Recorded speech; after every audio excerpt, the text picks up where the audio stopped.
Hello, हाय, स्वागत आहे तुमचं माझ्या नवीन व्हिडिओ मध्ये. माझ्याकडनं आहे ना कायम एक प्रॉब्लेम व्हायचा. साध्या ब्लाऊजचा आहे ना कायम माझ्या उजव्या साईडचं शोल्डर उतरायचं. त्याच्यानंतर मला दादांनी सांगितलं का काय प्रॉब्लेम होतोय. त्याच्यानंतर मी दादांना विचारलं हे का असं होतंय. त्यानंतर मला दादांनी सांगितलं ही चूक होती तुझ्याकडनं, मी ती चूक तुम्हाला दाखवणार आहे का शोल्डर उतरतं ते. आणि तुम्ही आजचा जर व्हिडिओ बघितला तर तुमच्याकडनं जर ती चूक होत असेल तर तुमच्या लगेच लक्षात येईल. आणि मला कमेंट मध्ये नक्की सांगा तुमच्याकडनं पण होत होती म्हणून चूक. मला बरंच ताईंची अशी कमेंट येते की तुम्ही एवढे दिवसभरात एवढे ब्लाऊज शिवता कसे, एवढे ब्लाऊज कसे होतात तुमचे दिवसभरामध्ये 10-10 ब्लाऊज कसे शिवता. मी ना मला जसा वेळ भेटेल ना मी तसं पूर्ण दिवसाची माझी रुटीन दाखवणार आहे तुम्हाला. किती वेळामध्ये किती ब्लाऊज होतात मी हे तुम्हाला नक्की दाखवणार आहे. आज काय माझा व्हिडिओ बनवायचा जरा पण मूड नव्हता, वेळ पण नव्हता आणि सारखे पाहुणे चालू होते. 2 दिवसापासून दादा आजारी असले ना कोणी ना कोणी येत असतं दादांना भेटायला. दादांचे मित्र घरचे वगैरे येतात, त्यामुळे मला काय वेळ भेटत नाही. आणि आज मी आज भरपूर दिवसानंतर साधा ब्लाऊज शिवते. आज आहे ना, आज दुकानात काय यायचंच नव्हतं, आज सुट्टीच होती दुकानाला.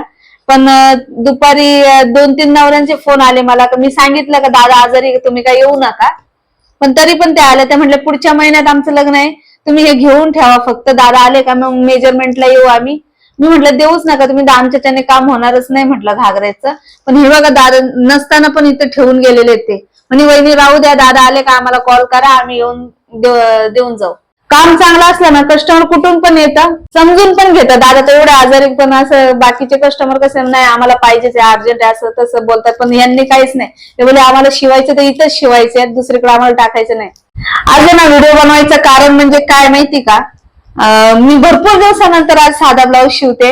आणि माझ्याकडनं कायम एक प्रॉब्लेम व्हायचा, आज मी तर तुम्हाला सांगणार आहे. कायम आहे ना माझ्याकडनं आहे ना हुकपट्टी म्हणजे एक साईडचं शोल्डरच उतरायचं. आणि ते पण आहे ना उजव्या साईडचंच का उतरतं. मी दादांना एक दिवस विचारलं, तेव्हा दादांनी मला सांगितलं. आणि त्याच्यानंतर कधीच माझा तो प्रॉब्लेम झाला ना, कधीच नाही. कस्टमर कधीच बोलला नाही का उजव्या साईडचं शोल्डर उतरतंय का एकदम फिटिंग मध्ये, किंवा एक साईडचं शोल्डर उतरतंय, असं काहीच नाही, कधीच प्रॉब्लेम नाही आला. आणि आज मी तोच प्रॉब्लेम तुम्हाला सांगणार आहे कशामुळे व्हायचं ते. कदाचित तुमच्याकडनं जर हा प्रॉब्लेम होत असेल तर माझा हा व्हिडिओ नक्की बघा आणि मला सांगा. तर मी तुम्हाला ना आता हुकपट्टी आयपट्टी बनवून दाखवते आणि त्याच्यानंतर माझं शोल्डर कशामुळे खाली उतरायचं ते दाखवणार आहे मी.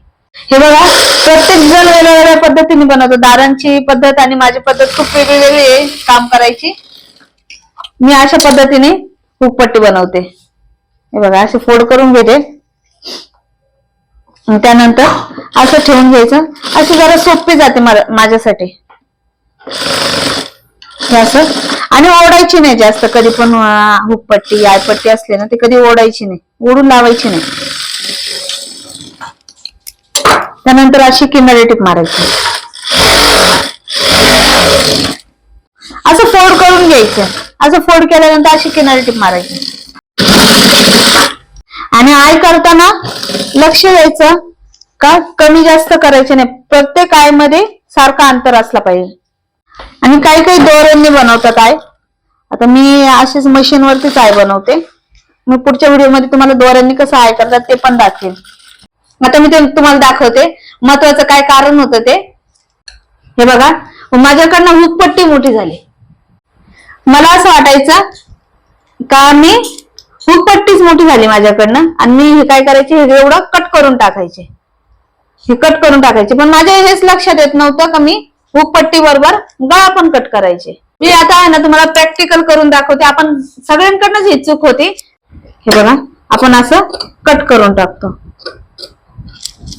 आता हे आपण कापल्यानंतर हा गळा अर्धा इंचाने मोठा होतो, ते आपल्या लक्षातच येत नाही नेमकं काय झालं ते. ते कट केल्यानंतर हे किती वाढले ते बघा. आता हे हुकपट्टी आपण आयपट्टी एक्स्ट्रा ठेवलेली आहे, इथून हुक राहणार आपला. हे बघा, हे बघा, आपण कापल्यानंतर अर्धा इंचाने मोठं झालेलं आहे पुढचा गळा. हे बघा, इतकं अंतर पडलेलं आहे दोघांमध्ये. आणि जी साईड अशी मोठी होते ना तोच साईडचं शोल्डर आपलं कायम गळतं. कट केल्यानंतर आपल्याला असं वाटतं काहीच फरक नाही पडलेला, असं वाटतं खूप छान गळा आलेला आहे राऊंड मध्ये. पण ते ज्या वेळेस ब्लाऊज लेडीज अंगामध्ये घालते त्यावेळेस कळतं का नेमकं काय प्रॉब्लेम झालेला आहे. आज प्रॉब्लेम मी तुम्हाला दाखवला, दादांनी मला तेच सांगितलं, त्यानंतर परत कधीच प्रॉब्लेम झालेला नाही हा. आणि मी कट केला ना काय अर्धा इंच गळा मोठा व्हायचा आणि मी म्हणायचे मी काय प्रॉब्लेम होतोय, काय प्रॉब्लेम होतोय, मी सारखे दादांना विचारायचे. त्यानंतर मी एक दिवस साधा ब्लाऊज कटिंग केला आणि मग शिवताना दादांना विचारलं. त्यानंतर मला दादांनी सांगितलं का तू इकडनं कटिंग करते ते म्हणजे कटिंग करते, कधीच कटिंग नाही करायचं इथं, ते कधी पण इथं ऍडजस्ट करायचं असतं. तू इथे कमी जास्त गुंतवते ना, इथं कमी जास्त शिलाई मारते, त्यामुळे ते इथे प्रॉब्लेम होतोय. त्यामुळे कधी पण लक्षात ठेवायचं का आपण क्रॉस पट्टी जोडताना सारखी क्रॉस पट्टी जोडायची. आणि कधी जर छोटी मोठी झाली तर कधी पण क्रॉस पट्टी मध्ये करायचं, इथं कधीच कापायचं नाही. इथं कापल्यानंतर अर्धा इंच गळा मोठा होतो, आपल्या लक्षात येत नाही आणि त्यामुळे शोल्डर उतरतं. आता तुमच्या तर लक्षात आलं असेल माझ्याकडनं काय प्रॉब्लेम व्हायचा.